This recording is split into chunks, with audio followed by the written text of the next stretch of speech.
Thanks for staying with us through the commercial break. We're in Lawrence, Kansas. We're out at the Pioneer Test Farm, I guess is probably the best way to put it. Les, thanks for joining us this morning. I really appreciate it. Weird weather, but anyways, we've got to move indoors this morning to visit with us. You guys spend a lot of time doing research on soybeans here in the state of Kansas. Drought has kind of dominated the news here in the farming communities the last couple of years. What's Pioneer doing to help farmers in drought situations? Sure, Brian. The soybean research facility here in Lawrence, Kansas, we were started in 2007. And so we actually bring local soybean research to the Kansas area. So one of our main focuses is actually drought research as well. So we do some managed drought work down in the Hutchinson area. So we use drip tape and things like that to be able to apply specific stresses during the time. So like a flowering type stress or a pod fills type stress, which allows us to really see how those new varieties react under those different situations. Because as farmers would know, no two droughts are alike. So sometimes they hit early, sometimes they hit late, and those varieties need to be able to handle all those types. So drought is a big part of what we do. And then generally, since we're in Kansas, we're able to breed for and test products in all these regions. So all the products that come out of Lawrence have seen drought many times before, and they're much better suited to adapt to those. What about the relationship between Pioneer and Kansas State University? I'm sure that's a close-knit one. We have research contacts. You know, the soybean breeder at Kansas State. You know, we know them and work with them. We actually use quite a few of their students as interns in the summertime. So there's a nice relationship just in leveraging students and knowledge. What about input from farmers? Is that important as you're starting to create new brands of seeds? I mean, do you bring farmers in, kind of sit down and talk, hey, what are your needs? How are your needs different from one side of the state to the other? Does Pioneer do that? Absolutely. I guess, you know, as a soybean breeder, as any breeder, the biggest criteria is you have to know your environment. Okay, so you've got to know your environment to develop varieties for that, and a big part of that is getting out and understanding what those issues are that farmers have, and so you know, building relationships with cooperators to know what issues they're dealing with. Pioneer has a great sales team as well, so we get a lot of information about what those sales teams see as issues with customers, and that filters back and really sort of molds how we do or what type of targets we're looking for. Well, one side of the state is completely different from the other side of the state. I mean, in the west we could have severe drought. In the northeast, where we're located at here in Lawrence today, could be completely different. We could have an abundance of rain. Right. So, I mean, there's really a lot going on in the state, and you guys kind of have to be on top of all of that. Absolutely. Actually, Kansas is a very diverse environment compared to maybe central Illinois, where you know, yields are consistently positive and high. In Kansas, you can be you know, 10 bushels like we had this year, all the way up to 90 plus in irrigated environments. And so, as a breeder, you've got to be able to manage that and capitalize on it. And I think Kansas offers those opportunities. So we can really test in drought-prone environments. So we've got lots of dry land sites that are just rain-fed.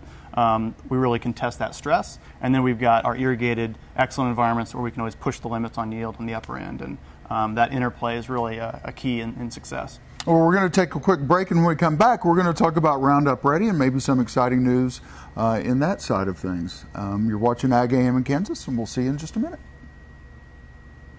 Thanks for staying with us through the break, Les. Thanks for staying with us, and thanks for having us this morning. When the Roundup Ready bean hit the market, I mean, it really changed farming, soybean farming. But now that we've got some tolerance issues going on and things like that, where are you guys at in that process? Absolutely.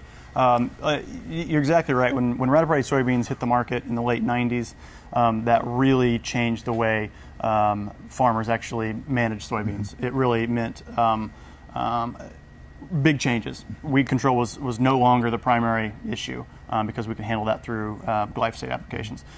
Today, there are tolerance issues that show up. There's glyphosate resistance out there, and farmers are starting to look for alternatives.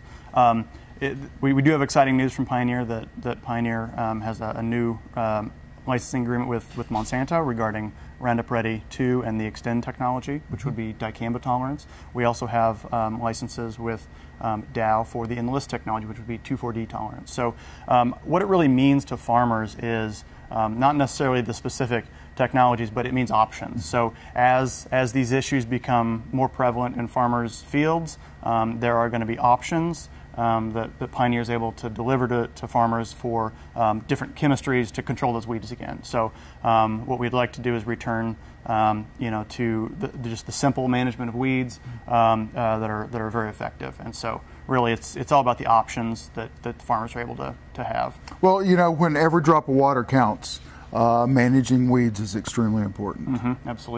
Absolutely. Weed resistance is a big problem. It's a growing problem, and so it's really important for farmers to control those weeds and great use of pre-emerge herbicides, in-season timely applications are really important to consistently getting those higher yields. Well, why Lawrence, Kansas? I mean, it's a great location. Mm-hmm. You can get to anywhere kind of in the state, even into Missouri and other states. Why Lawrence? Why did you pick Lawrence? Absolutely. It actually would seem like we should be a little bit further west, maybe towards Kansas State. Actually, I went to K-State, so big Wildcat fan. But we're in Lawrence because actually Lawrence is central to the soybean region in this area of the world. So eastern Kansas and western Missouri there are a lot of soybean acres in that area, and Lawrence is central to that. So we actually cover all of Kansas. So we go all the way, we go west out towards Great Bend, Concordia, Wichita, and then all the way into central Missouri and southern Missouri, and that's sort of our envelope of environments that we test in. So we develop new products, and those products then go out to all those environments, and we test them and make sure they're the right things. Pioneer does a great job selling with right product, right acre, which is making sure the right soybean variety goes in the right acre. That really starts at the research level, where we advance and create products that are specifically suited to the Kansas environment. So Kansas farmers are, it's nice to have a research facility here that's developing varieties for their needs. Well, if you go to a nursery, any nursery, and you buy plants for your zone, not every plant that we buy that would be sold here would grow somewhere else. And soybeans, kind of the same way. Yeah. Not every seed that you guys produce will grow everywhere across the U.S. I mean, you guys really spend a lot of time and a lot of money and a lot of effort in ensuring right seed, right acre. Absolutely. Right. Different varieties have different characteristics like anything. Mm-hmm. So you've got different disease tolerance packages, just different productivity. So you might take a variety that was developed in eastern Ohio, not necessarily going to work well in Kansas. Same thing with central Illinois. Those are just different environments. And so it's really important that researchers do, and that's what we do. So we actually develop and create these new products, and they're created for this environment. That then when we sell it to customers, they have the confidence that it's the best product that they can buy and produce. Perfect. Les, thank you for your time. Absolutely. It's very nice to meet you. Yep, no problem. Good morning and welcome back to the show. Thanks for joining us. Les, thanks for joining us this morning. It's Absolutely. Good to spend some time with you. We're at the Pioneer Research Farm outside of Lawrence, or just a little north of Lawrence, and we're spending some time with Pioneer this morning. So again, Les, thanks for spending time with us. Developing new brands of soybean. Mm-hmm. I mean, it's science, first of all. Absolutely. A lot goes into it. Where do you start when you're developing a new soybean? I mean, it sounds tough. Yeah, absolutely. How do you actually do it? It starts with making a cross. So, some of us have kids, and it's fun to look at those kids and say how they're different. Soybeans are no different. It starts with a cross. You take your best variety by your best variety, and actually we hire a bunch of kids, and they go into the field and they actually take tweezers and they move pollen around. You actually create a cross. Now that new seed is going to be a hybrid. We don't sell hybrid soybeans because it takes so long to actually make seed. And we actually inbreed those, and then we have a population. So each individual is different. We use genetic markers, and we can actually select the individual plants that have the right genes. So for disease resistance, for herbicide tolerances, whatever we want that final variety to be, you can design it using genetic markers. At that point then, it's time to take it to the field and actually test it. Because the varieties we sell to farmers have been tested for 5 to 6 years in the field. And that's why we have so much confidence in them, is we've seen them so many times. And so we'll take them to the field, we'll grow them.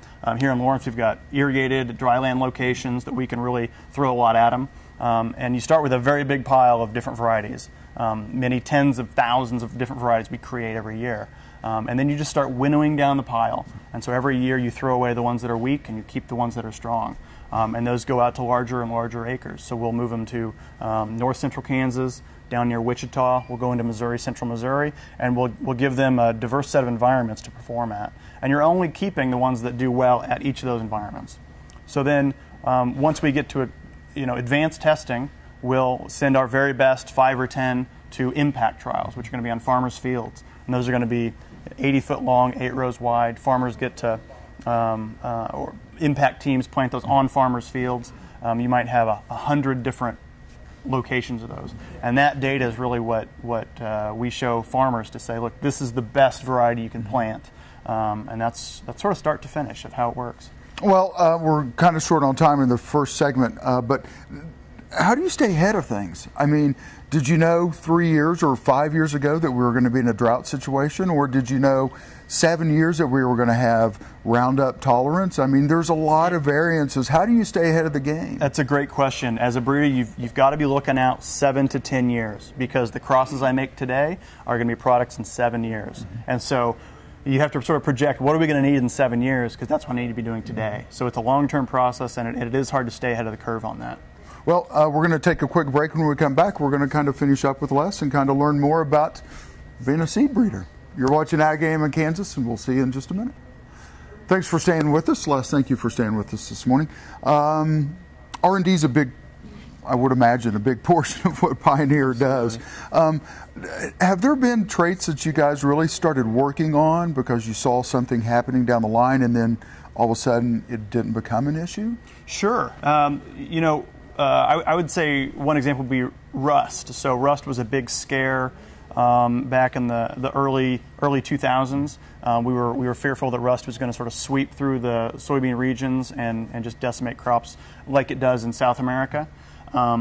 And so we really started actively working on rust resistance genes and really getting those going. And they're still there. I guess you could say they're sort of in our back pocket, because that hasn't really come to pass. Rust is present in the southern states, Louisiana areas, but very rarely does it move very far north. And so that's something that, as you look 7 years out, we looked 7 years out and said, wow, we really need to get on this. And we did. And then, we've really just sort of put it in our back pocket because it's not something that's currently affecting farmers here. Well, we're talking millions of dollars, millions upon millions of dollars that go into R&D, and I'm sure through Pioneer, much more than that. What happens in that situation? I mean, you kind of get ahead of the ball game, you spend all this money to get ready for it, and then the seed really doesn't need to come to market. But you're prepared for it. Is that the way Pioneer looks at it? Yeah, absolutely, yeah. A big part of plant breeding is the science piece of it. And so we do the science and we get it ready. And some projects don't work out, like everybody knows. And that one we've got in our back pocket when we need it. Hopefully we don't ever need that, but it's nice to know that it's there. What are some of the things 5 to 7 years you guys are thinking about right now? My biggest, most of my time is spent on what matters most to farmers, and that's yield. Right. And so today I spend a lot of my time on AYT technologies, accelerated yield technology. Really what that is there's sort of 2 levels of information. There's a way a variety looks, you can just see it, and then there's the genetics behind it. And the genetics are just a whole bunch of numbers, and that's just data. AYT turns that data into information, which allows us to make better decisions. And that AYT technology, really we're seeing the effects of that, which is you can select for yield much earlier in the process, which just accelerates genetic gain. And so my focus is really delivering products that have more genetic gain in them than before. And that's a huge part of what we do, because that's what translates into dollars into customers' pockets. Well, not only that, but the need for soybeans around the world is growing every day. Right. I think the Soybean Commission here in Kansas always says every other row is exported. So, I mean, there's a lot of beans that come out of the state that go worldwide. Absolutely. And so the demand is growing, and we need to increase genetic gain, produce the best products for the market so that we can meet that demand. Absolutely. Someone wants to learn more about Pioneer, should they find their local seed rep? Absolutely. Find their local sales professional, or go to the website, www.pioneer.com. And someone I'm sure would be more than happy to come out to your farm, take a look at your operation, and kind of see what needs you have and what seed fits best for you. So, Absolutely. Les, thank you so much. I know we get out and cover a lot of things, but we don't get to talk a lot of the science, so we really do appreciate you having us out today. See y'all tomorrow.